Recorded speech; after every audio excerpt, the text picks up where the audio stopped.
I just wanted to kind of introduce a new idea here. I mean, it's probably an old idea, but also a new idea. This was years ago that I played the Ouija board a lot, and one strange evening I was playing, and I asked the question, who are we talking to when we speak to the Ouija board? And the reply was, in your future, man will be able to speak with his ancestors, contrary to popular belief that you were speaking to your ancestors, which meant basically that in our future, we're going to discover ways to talk to the past and deliver messages through the past.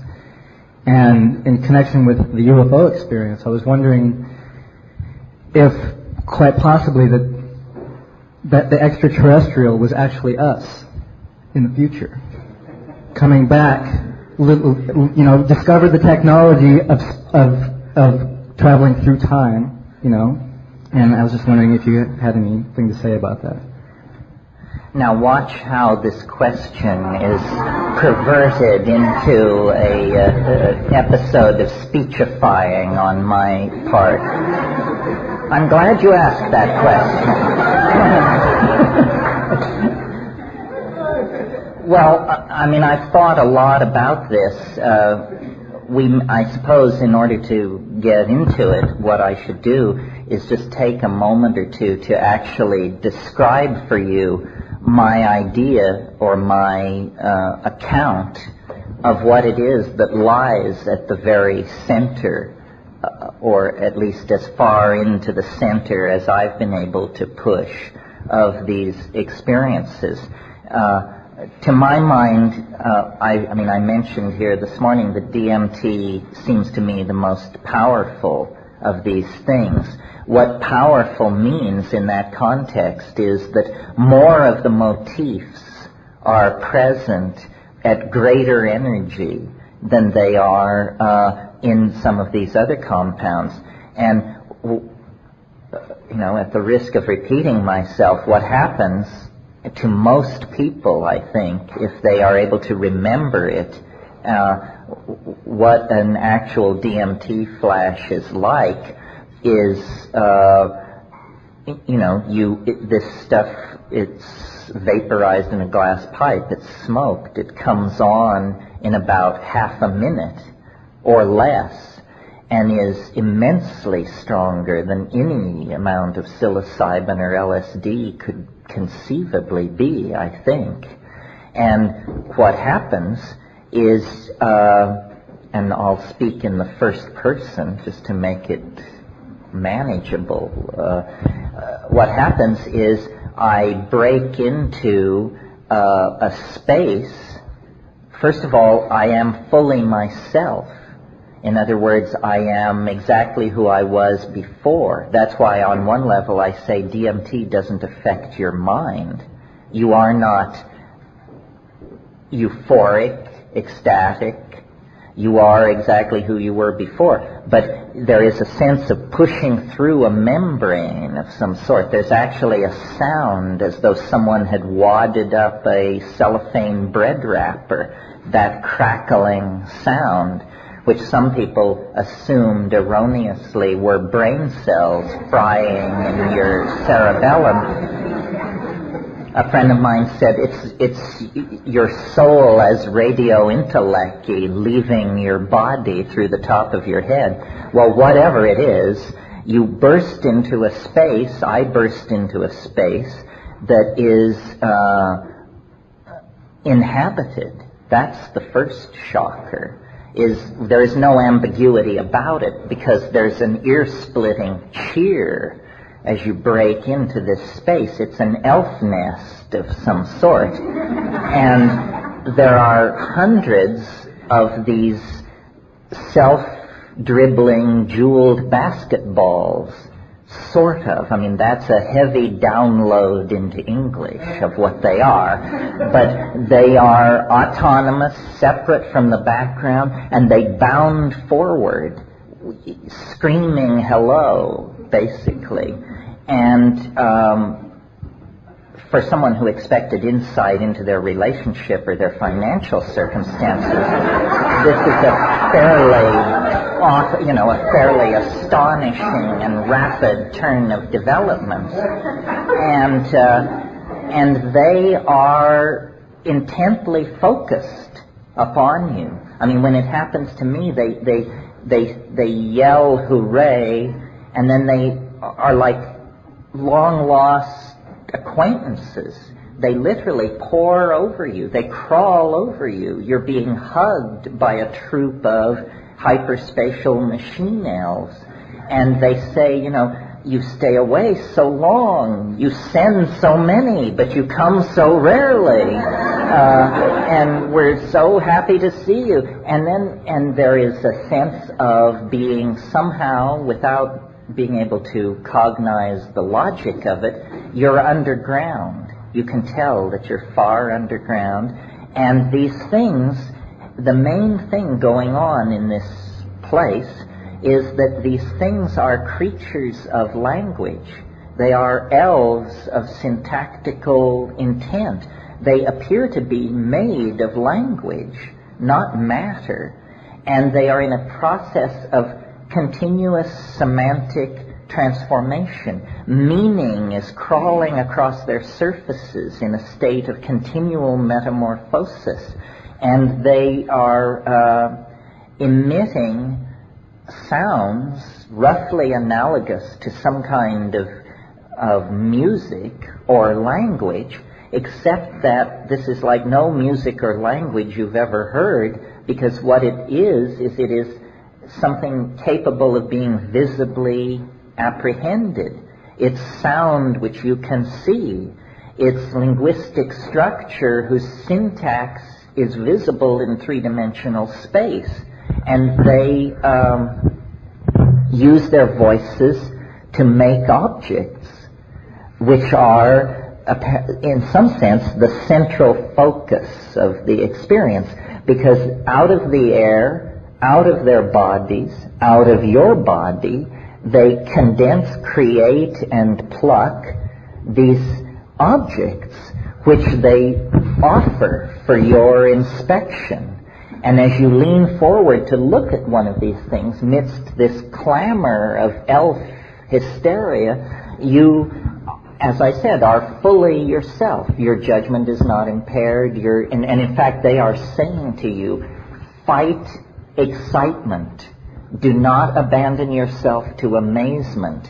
In other words, they're telling you, stay down. Don't just go off on some arm-waving rave about how this is impossible and outlandish and outrageous.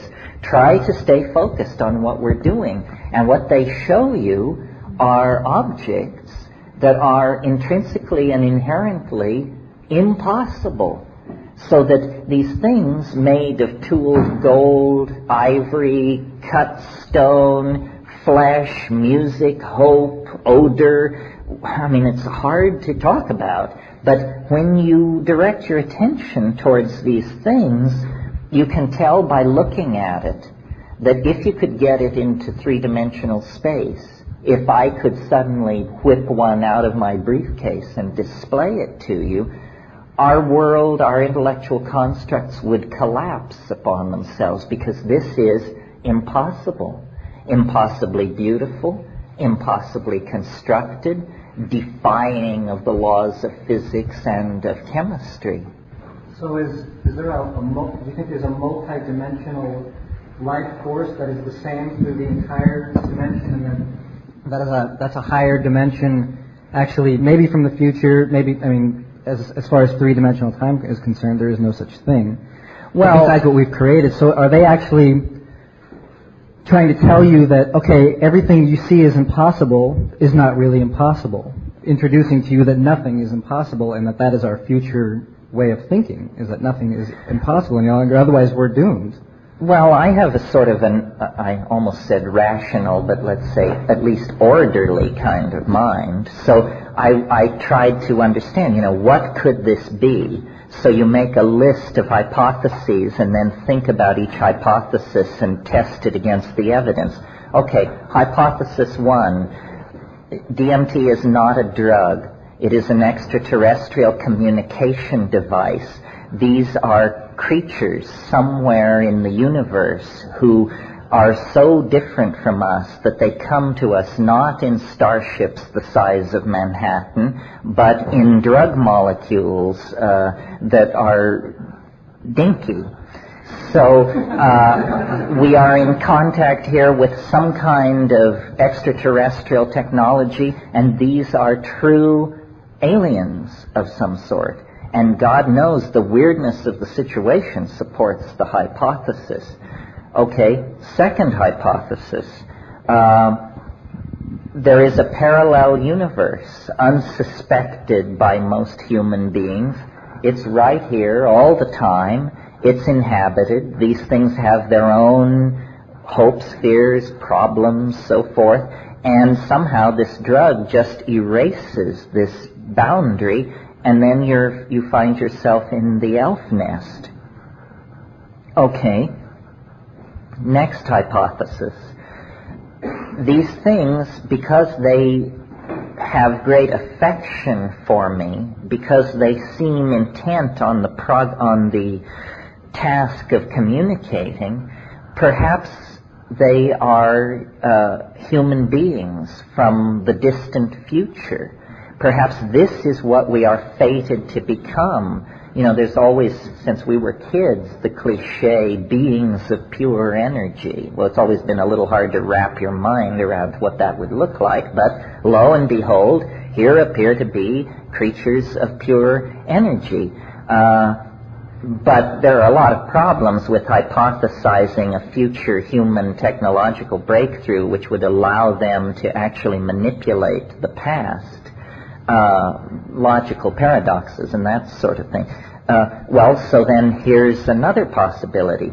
They are human beings, but they are not in the future in the ordinary sense or in the past. They are in the prenatal and post-life phase.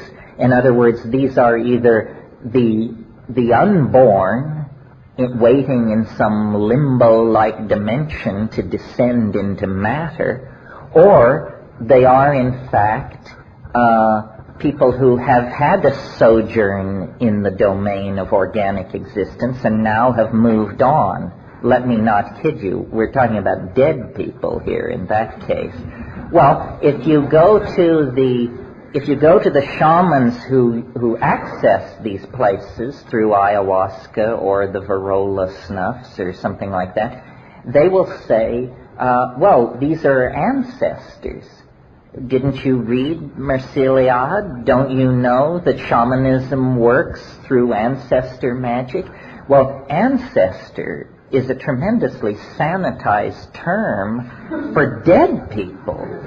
And if what is actually happening here is that the much argued about soul is actually made visible by this pharmacological strategy, I mean, God knows why, but God knows why anything else is the way it is, then this is truly big news. This is the confounding of rationalism. If what is happening is that by pushing the frontiers of pharmacology, we discover a way to even momentarily and temporarily erase the boundary between the living and the dead, then this is a 180-degree turn on the evolution of culture that not even the most technically infatuated among us are prepared to assimilate. I mean, it's no challenge on that scale of things to expect visitors from Zenebel Ganubi or Zeta Reticuli or some other distant piece of real estate,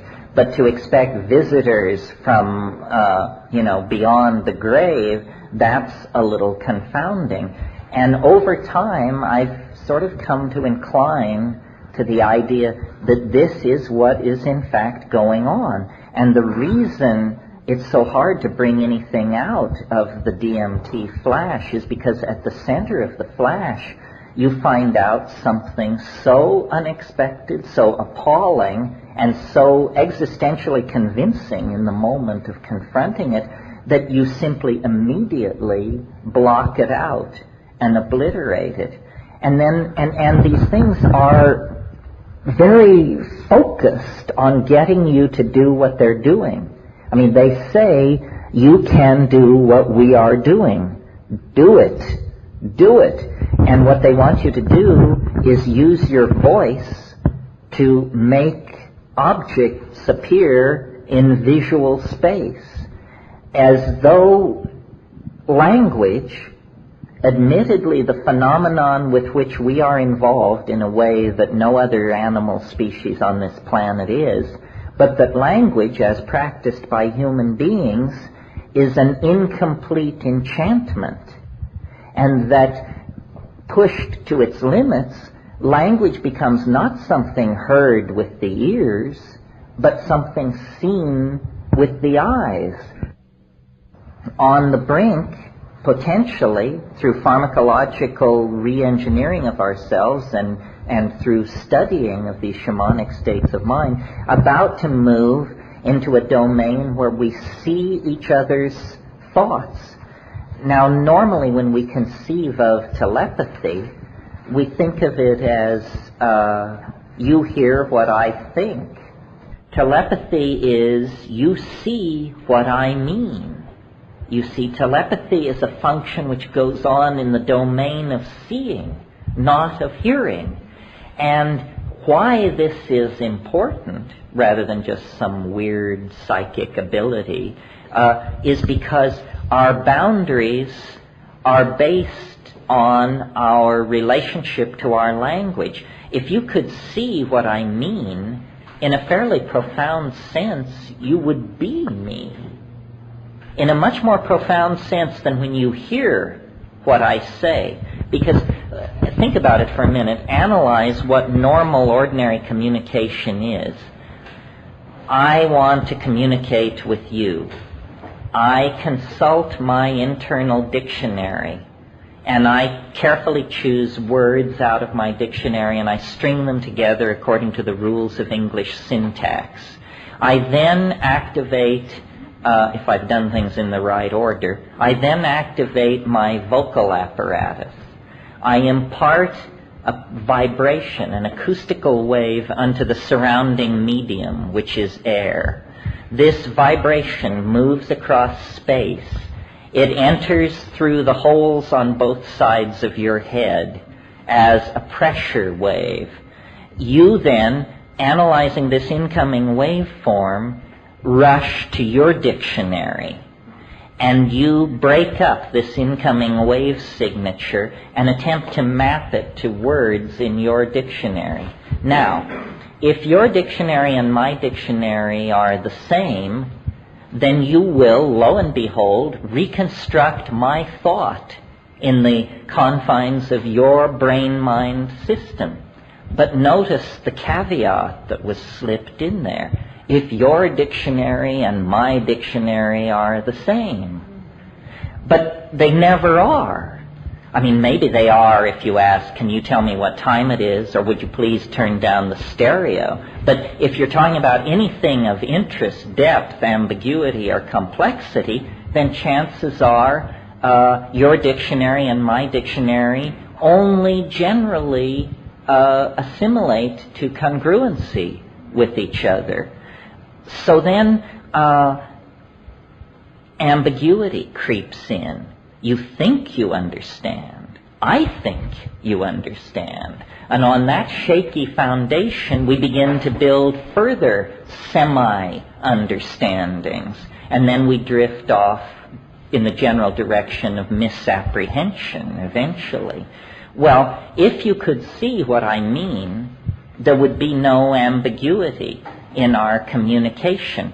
The intention of language would be established in visual space with an existential modality about it similar to sculpture. I would make it, but having made it, you and I would both examine it, walk around it, and have the faith that we were looking at the same thing. And this would tend to erase our boundaries. So it's very clear that communication of the ordinary sort, small mouth noises transduced across acoustical space, and symbolic notations thereof, have created the global civilization that we're living inside of. But how much more collectivist, how much more community we would have if we could see what each other mean.